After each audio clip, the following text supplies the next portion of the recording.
Back every month, we feature reviews and previews of what's on stage with Post-Gazette senior theater critic Chris Rawson. While many seek solace in the days after the Squirrel Hill shooting, one way to deal with our sorrow is through the arts. Fortunately, Pittsburgh is a community rich in the arts, including a very active theater scene. Chris is here with a look at what's on stage. And Chris, I know that theater can be an escape for many people, trying to understand tragedy and just trying to find some comfort in some other form. You yourself live just a block away from Tree of Life. Right. It was felt like living in a war zone, and of course it's not about us, but except it is, because the Jewish community, Squirrel Hill community, the Pittsburgh community, America should be a community. Right. We should have a communal way to pull together. But you're right, theater does have a way of relieving us to some extent, but also being prophetic. And the first show I want to talk about today is Cabaret, that great musical, which your grandparents' Cabaret was about this wonderful, effervescent life in this seedy club in Berlin in 1930.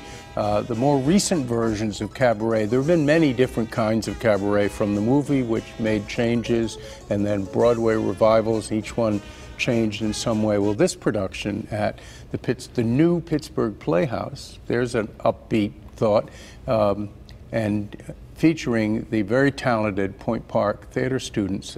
This production is one of the darker ones, and it ends with the inhabitants of the Cabaret. You look into the future and you see them in the concentration camps that are coming, and I was not the only one in the audience that saw some parallels between the bigotry in Cabaret and the bigotry that is alive in the world and to some extent encouraged nowadays. But on the optimistic side, there's this fabulous new theater, the new Pittsburgh Playhouse downtown.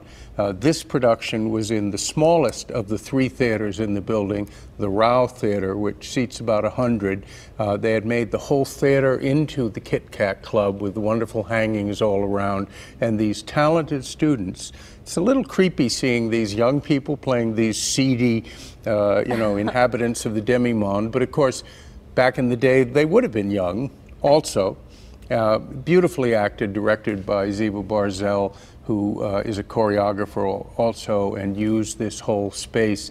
I have to end my little brief review by saying, unfortunately, it's sold out through the end of the run. Okay. We're going to have to act quickly if you want to see musicals in the new Point Park spaces downtown. They're doing a wonderful job there. Let's talk about Midnight Radio Frankenstein. Yes, so Midnight Radio is a bricolage event. Bricolage is at 937 Liberty Avenue, and I think there are people in your audience who probably don't know about bricolage or don't know about Midnight Radio, which I think has a 10-year run now.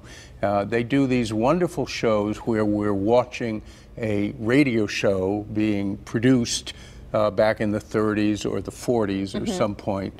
So you see the actors, you see them making the sound effects right in front of us. There are fake radio commercials and all that. And this one is a version of Frankenstein. Interesting. All I saw was a 15-minute version of it because it was being coupled with an Israeli group that was doing a very funny James Bond parody as part of the great Festival of Firsts.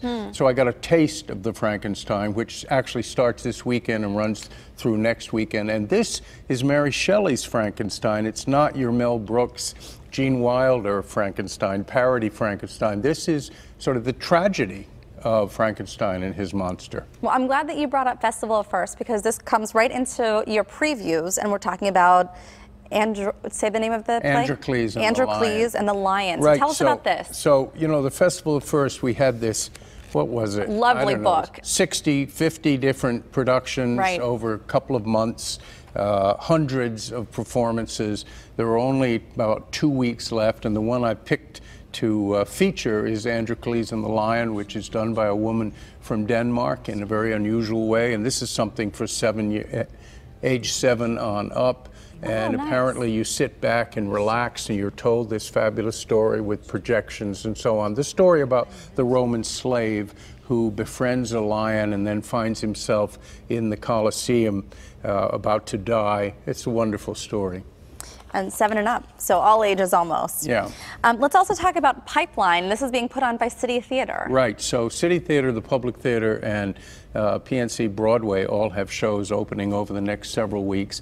And Pipeline is by Dominique Morisseau, and it's a story not about laying a pipeline. It's a different kind of pipeline. It's about a black woman and her son who goes to a prestigious private school. He's been suspended from school, which seems to threaten all her hopes for him. So it's really a story about a mother and a son.